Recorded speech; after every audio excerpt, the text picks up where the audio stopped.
everyone, Bernard here. I hope you're all well and welcome to my film and TV channel.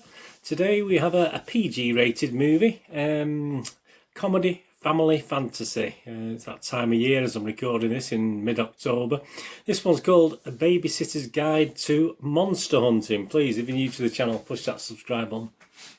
Push the bell notifications so you know these vlogs are coming out. Please make sure your notifications are set to public and not private. Absolutely fantastic. And please, any comments are welcome if you watch this or anything to say on this review I'm going to do. Please leave your comments. If you can't leave a comment, please, thumbs up's always nice. It's always nice to get views, but it's nice to get thumbs up so I know you're out there and it only takes a split second, doesn't it? Right, A Babysitter's Guide to Monster Hunting. 98 minutes in total. I've just checked the run time. It's about 88 minutes run time, which is okay. I mean, some of these films do drag on a little bit, but this seems on the face of it okay, an 88-minute run time. Directed by Rachel Talalay, if that's how it's pronounced, T-A-L-A-L-A-Y. Written by Joe Ballerini, and it's books, isn't it? I'm not familiar with the books. I'm sure some of you out there might be, or your grandchildren or children are. Based on his 3-part book trilogy of the same name. I've seen some images of the book covers, etc.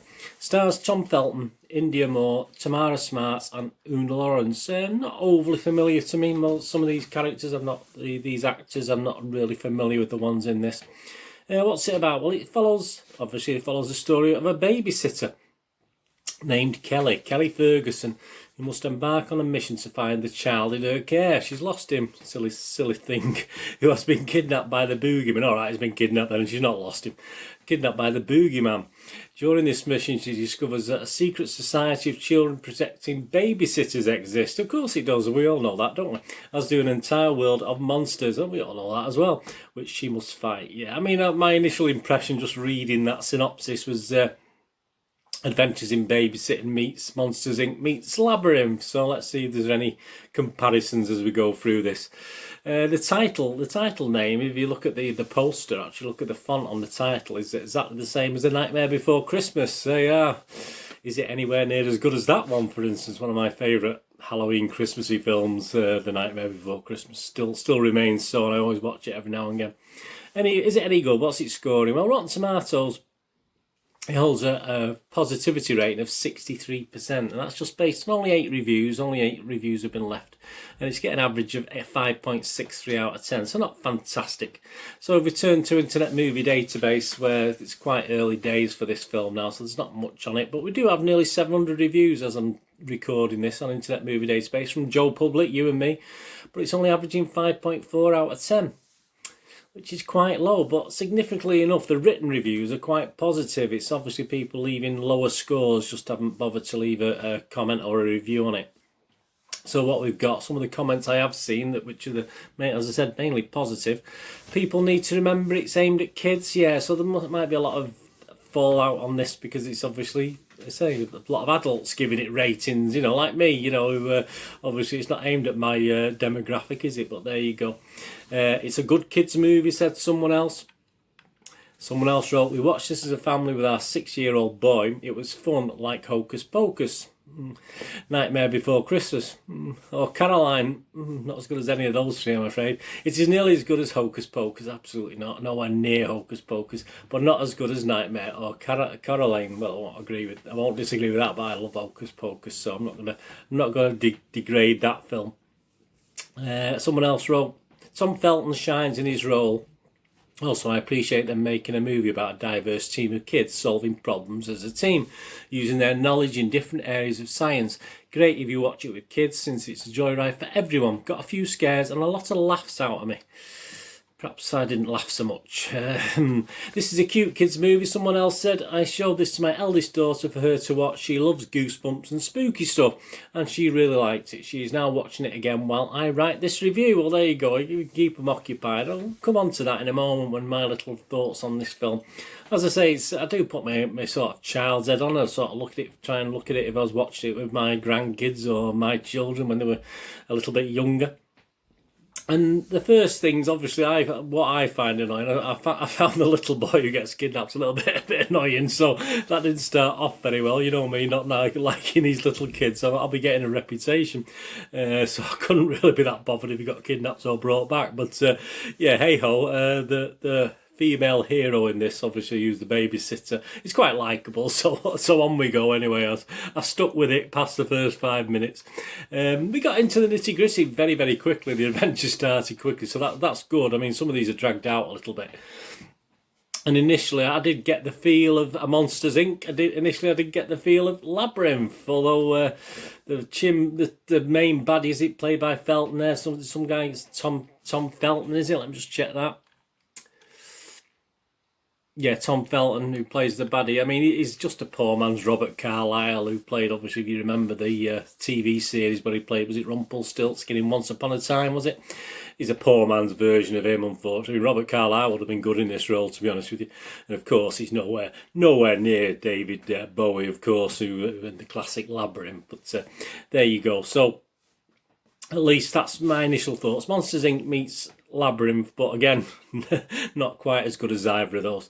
The movie possibly suffers a little bit as more and more characters and monsters are introduced, which does sort of dilute things a little. There's a lot going on all over the place, and I think gimmicky as we're introduced to these characters, and some even more characters. Obviously, this babysitting club that's been existing, and all these heroines over the years who were in this babysitters club is quite clever, I suppose, in a way. But yeah, there's so many characters involved, and we get introduced to all these other characters. I don't really care. I didn't really care that much for any of them. I mean, you don't get to know enough about them. There's attempts at humour, which didn't quite work for me anyway. But obviously, I'm an adult, aren't I? But I can't see it working for some kids as well. It's quite corny, some of the humour, even for young children to appreciate it.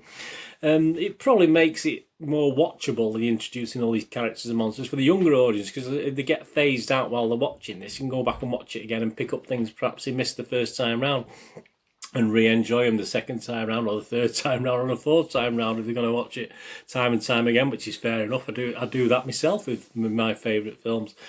As always, these sort of films these days that seem to be made straight for video, straight for TV, streaming, etc. There's always an episodic feel to it, isn't it? There's always a series, look as though they're angling for a series long term. And obviously this is a series of 3 books, isn't it? So, I mean, the potential is there to do it. And it's just too long. I mean, unfortunately, this is just too long. Even at 88 minutes runtime, it just felt a little bit long. But as a 2-episode pilot for a series, it would have worked okay. It would have been fine if they split this into 2 episodes and it was a children's series, you know, of 6, 8, 10 episodes or whatever. And it probably works better like that. So it does have that feel to it. All a bit shallow as well for the market overall. It's just quite not, you know, just skims it, rather than being a big budget movie, which you'd hope would have a bit more depth. These are all a little bit shallow, and obviously for the market it's aiming for, as you can see from the positive reviews there, it's probably good enough for that market. But as a standalone film, as a family adventure film, it's probably lacking a little bit. And I do imagine younger children get a little bit bored with elements of it, but they'll do other things and then get attracted back to the screen as certain monsters turn up, etc. So it's not too bad.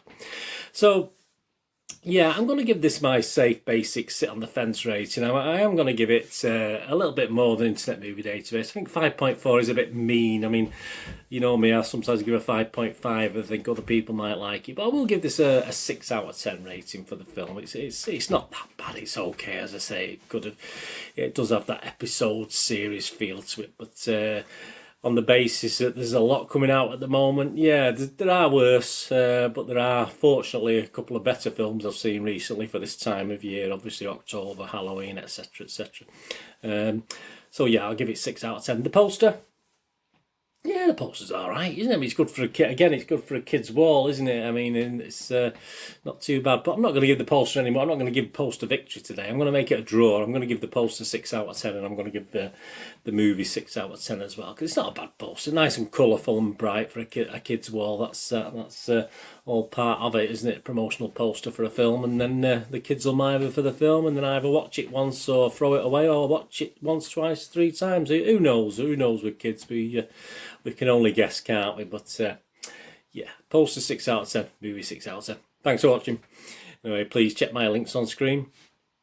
If you follow or friend me on Facebook or Twitter, I do check every couple of days and follow and friend everyone back. So if you'd have to follow us and friends, just do that and I'll do that. And I do post stuff on there that I think might be of interest to other people, obviously. And as you know, if you check my playlist, I do football vlogs as well on my football team, Manchester City. So I do put stuff on there for that as well. But probably an equal measure between movie stuff and football stuff, to be honest with you, on there. So if you're interested in football and Manchester City or know someone who might be, please point them in my direction. That'd be great. And if you can check out my little movie GameNostalgia.com website for old rare DVDs, movie posters from the 90s and 2000s and board games, that'll be fantastic. I used to have on a video shop in the 1990s and 2000s, so I still sell stuff online and have the posters, etc. So if that's of any interest to you, please check that out.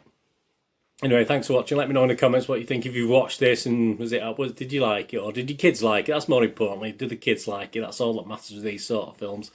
As I say, I won't be if my grandkids brought it around and wanted to watch it, I would certainly of course I would watch it again with them. So you know, it's there's certainly far worse, and there's no bad language and not too scary. Yeah, I mean, I wouldn't say it was too scary for young ones as well. So it's just about sort of about right, as I say. But I needed a bit more humour myself just to keep me going in that one. Anyway, thanks for watching. What we're going to do with the rest of the day. Have a great one. Look after yourselves, look after your friends, look after your family. More importantly, let's all look after each other. Until we meet again, please stay safe, everyone. Bird is saying goodbye for now.